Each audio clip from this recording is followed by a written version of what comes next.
Hello and welcome back. Today I'll be going over Hale Valley Ranch, and there was a fire there last summer, very close to home, and so this is right about half a mile from the burn scar, and painting is behind me, but also I'll put it on screen, makes it a little bit easier.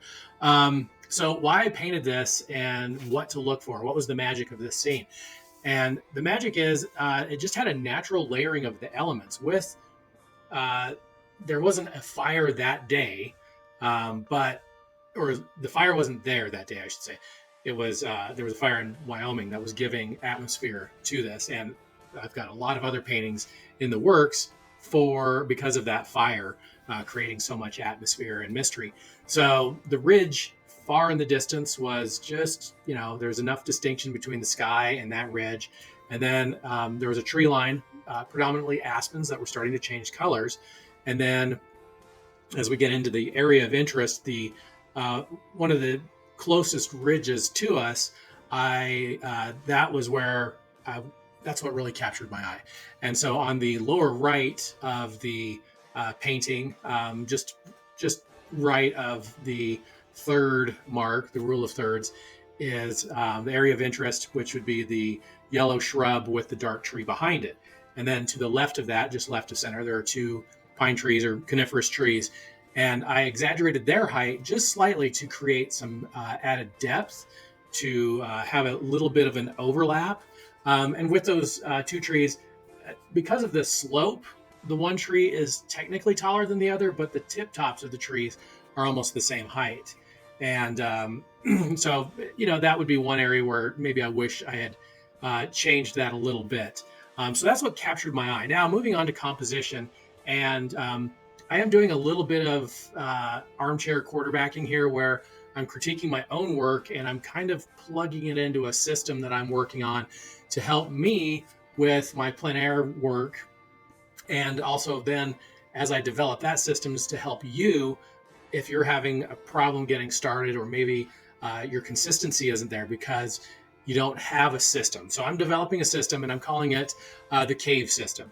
C for composition, A for atmosphere, V for values, and E for elements. So the composition being key, and in the composition of this painting, as we go to the original photograph, you'll see in the left there is an aspen tree, very nice little aspen tree, but the execution of it it wouldn't have been hard, but to get all the little sky holes and stuff, because it is still kind of a sapling, I decided to remove that it was going to compete for that area of interest.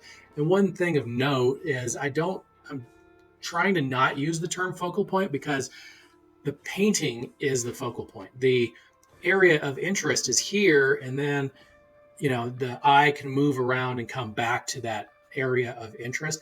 I think focal point, the word itself, makes you think like it has to be, the focus of the painting, and it's just a part. It's just a key element to draw the eye. It's an area of interest, and then everything goes kind of around that. So that area of interest, and then the supporting actors in this would be the two pine trees, coniferous trees, just left of center, and the tree that's just behind the yellow shrub. That's the area of interest. It's a key player in the area of interest as well. So we've got elements of three. We've got three coniferous trees, one to the right, two next to each other, and then you've got a singular item that's well defined. It's a light color in this case up against a darker color. That's where we have pretty much the most contrast. So that is by design, which is what composition is about. A lot of people, I think, avoid composition, and one thing I've noticed with myself is I'll do all these drawings and then I'm trying to make it work as a painting, and it doesn't always work out. Sometimes you get lucky. This scene was just a winner straight out of the gate. And then a couple videos from now, when I do this guy, which I've called A Boo Boo, where there's a picnic bench, there's a picnic basket. This one, it has the layering that I like, which is also part of the Over the Ridge painting. And then this painting, which is Over the Bridge, that one's pretty flat. It doesn't have a lot of layering effects. So this is something else I'm working on in the values section. So the atmosphere helps drive a lot of those values. If you have a smoky or foggy atmosphere, it compresses your values because the atmosphere, the let's just say smoke, uh, will lighten your dark. So if you have black that's say a quarter mile away and there's a lot of smoke in the air, it's going to really bring that down in value. But then if you have a white item that's close, the smoke will also kind of darken that. So it compresses, it darkens your lights and lightens your darks, kind of like reflections, but on steroids. So that atmosphere is influencing our values. And the values, if we look at it as just black and white, we want, the lights in the back, and then just progressively getting darker. If we get our values right, the colors are a lot easier, and that's another focus of mine. But in the values section, I'm very happy with how it came out with the depth and all of that. And I do have a few Photoshop documents showing, here's a little bit lighter background, here's a little bit darker around the area of interest, and here's everything kind of brought together. But it's a very minimal tweak. But those values, if we can get the values right, the color becomes very easy. And I look at, if you've watched my earlier videos, I painted with very acidic, toxic colors. And I was experimenting. I was learning those colors. I was learning their boundaries. I'd put them down and then want them to kind of blend and make a neutral. Now I'm starting from neutral. I'm taking, say, phthalo green and dioxazine purple, and I mix them, and then I find where it goes a little bit green, and then I push it to where it goes a little bit purple, and then I do maybe two puddles where I've got the green, which is primarily for the tree, the purple that's down in the shadows. Well, when they mix and become neutral, it makes a kind of a bluish color that is still pleasing to the eye. If you get the values right, it could be a purple tree. It doesn't really matter. So my palette is now, I'm kind of calling it the Vintner's palette, goes with my last name. And it just has, it's not quite Southwest colors, but it has that depth and those reds and those nice burnt reds and violets and golds and burnt orange. Two of my colors are called burnt orange and burnt scarlet. So using that, but not starting with convenience colors, mixing them, and then where they break up and you get close, you see that. So that's the values section. Now going to the elements, I've already touched on the elements, removing the one tree, making the two trees a little bit taller.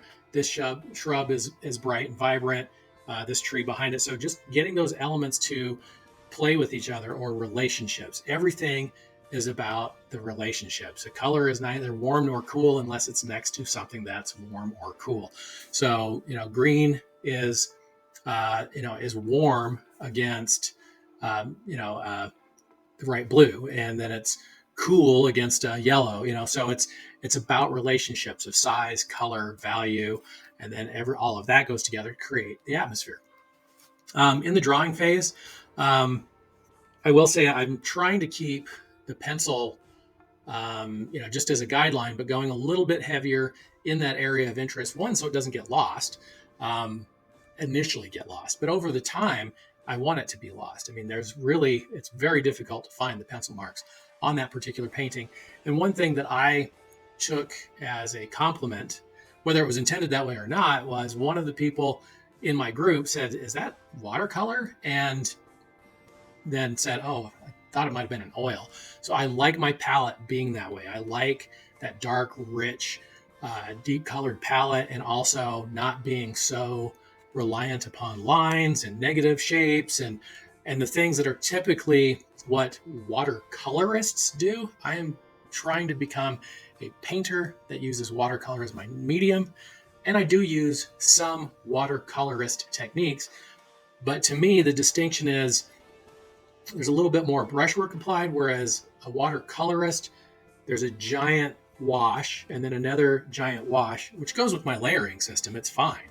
but I want it to, I just want to push it a little bit harder. So it's like, oh, wow, that really, oh, that's, it's like, ooh, that's watercolor.